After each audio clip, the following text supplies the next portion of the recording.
are here in Malaysia. Sinama ako ng mga amo ko. Instead of going on the US, bagsak namin dito sa Malaysia. But anyway, still thanks to God. At sinama nila ako. And lumabas sila, kararating lang namin. Pero lumabas sila. Tulog yung alaga ko. So, video muna tayo.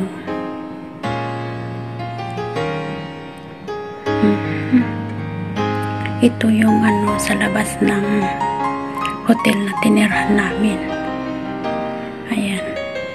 Kanina sa aeroplano guys, hindi ako nakapag-video kasi hindi ako naitama sa may bintana.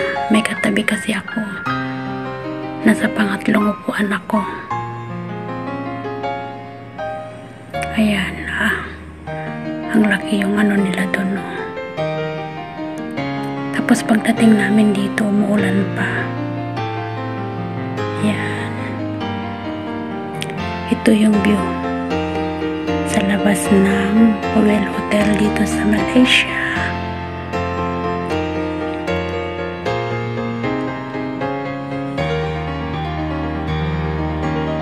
But anyway, ang ganda naman. Maganda siya. Dito ako sa may bintana.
Ang ganda ng mga houses dito, karamihan mga landed.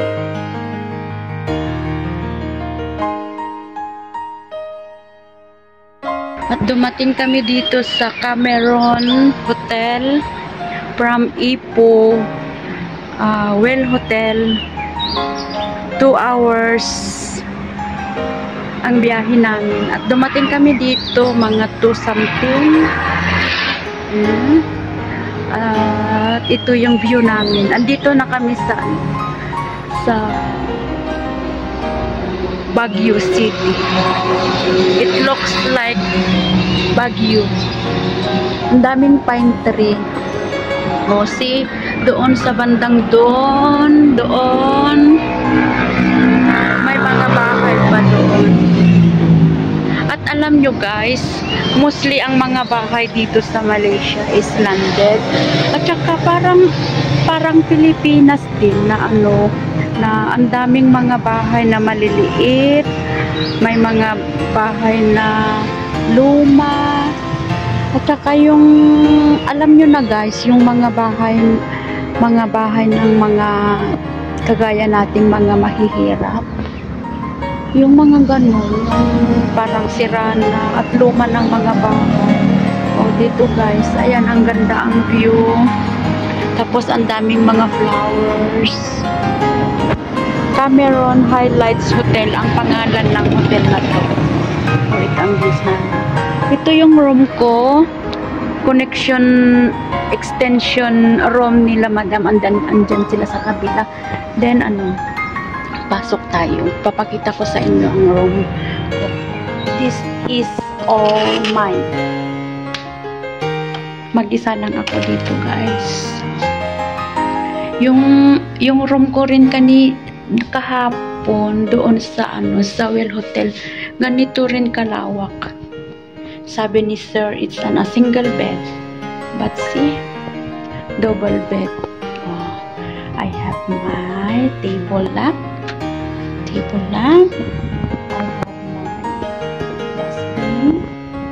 May mga saksakan. Ayan, mga side lamp. Mga side table lamp. Ayan. Ayan yung fan. Buti na lang, fan ang andito, walang aircon. Alam nyo kagabi guys, hindi ako nakatulog kasi hindi ako sanay sa aircon. Oy, may aircon. Pero asan kaya yung ano nito, pihitan? Hindi ako nakatulog. Tapos, tinatawanan ako nila, ma'am. Kasi sinabi ko na hindi ko alam patayin yung aircon. Tapos, linagay ko sa 16. Ayun, tinawanan ako. Yung 16 pala is pinakamalamig na, kaya pala halos manginig na ako sa lamig. Halos tumigas na ako sa lamig. Yun pala. Yung pinakahates pala is 26. Akala namin walang may aircon, pero asan kaya yung yung off. Ayan, ito yung bed ko. Ayan yung mga gamit ko. Yung blue na bag, ito is the mama bag gamit ni Nora pag lalabas kami. O, ayan. Ito yung door na papunta sa kwarto nila, ma'am.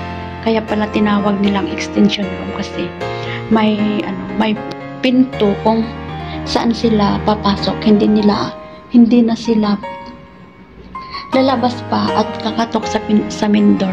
Dito na sila kakatok para tawagin ako. Here, eto may plancha kung gusto natin magplancha. Ayan, mayroong na bang tawag dyan gagamitin pagkatapos maligo, aruba. May tsinelas din. Ayan, andoon yung isa. Ayun, gagamitin ko. And then, ito yung CR. Yan yung CR.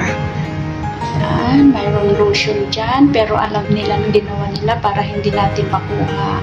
Pero sa hotel na pinanggalingan namin, maliit lang yung lotion, kaya nadala ko. Pero ito, hindi pwedeng dalhin.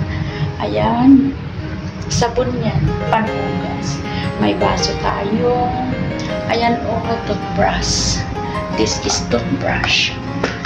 Ayan, toothbrush. And this is the sanitary bag. Lalagyan ng napkin pag tayo nire-regla, pero hindi na tayo nire-regla. Ito is the shower cap. Kung ka lang, mag-half bath ka, pwede mong isuot yung shower cap para hindi mabasa yung buhok. Ito yung cotton buds at saka sponge for the face. Gamitin pagkatapos maligo. Meron tayong mga small towel.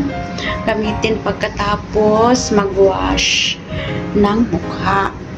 Ayan. And then, ayan yung basin natin.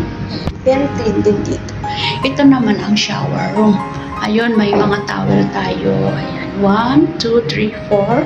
And this is a doormat. Basahan yan. Pag gamitin natin ito pagkatapos ng maligo. Ayun, yung mga shampoo, shower gel, and conditioner. Ganyan din sa hotel na pinanggalingan namin. They are very clever para hindi maitakbo. Dapat nga kunin ang mga yan kasi bayad lahat ang mga dito. Ayan tayo, very haggard. Ayan yung vendor ko. And then, buksan natin to. Mayroong mayroong secret. Mayroong mayroong bubulaga sa atin. Ganyan. See. Ito yung times to lock enter 4-digit code and press the lock button. I don't know what's this. Parang yung taguan ng pera. Bolt. Ayan, may baso tayo for drinking. Ayan, may coffee. Ayan, ang tasa natin para magkape. And then, may electric kettle tayo. May cup noodles. 2 bottles of water. And this is what's inside. Coffee. Yeah, it's a coffee. Yan. May bread toaster tayo. Ayan, may ano siya. May coffee meat. May sugar. Ayan, coffee. Oh no, this is a coffee maker, guys. Ayan. Copy natin. And this one is sugar. Sugar also. And this is not a sugar. Sugar. Yeah, it's a sugar. See? Sugar. And, ayan. May kutsara tayo para pangkara sa kape. Ganda. Coffee maker pala yan, guys. Ito pala yung instructions kung paano gamitin. Cup noodles and soft drinks 15. We provide complimentary tea, coffee, and drinking water for in villa consumption. Charges are applicable for consumption of items from the minibar, which will be reflected in your account. Ayun pala yun. Pagkakainin mo yung noodles, magbabayad ka ng 10 ringgit. Yung soft drinks naman is 15. Yung sparkling water naman is 20. Then beer is 30. Oh my God. Akala ko libre. Buti na lang. Ayan. So, ito pala yung yung fridge. Let's open. Ayan pala yung binibintang nila. Ito yung 30 ringgit. That is the $10. 10 ringgit. And that is the 15. Oh my God. Akala ko libre. Buti na lang. Yan, guys. See you on my next vlog. Shout out Team Puyaters, Team Epic. I love you all and God bless. Bye-bye.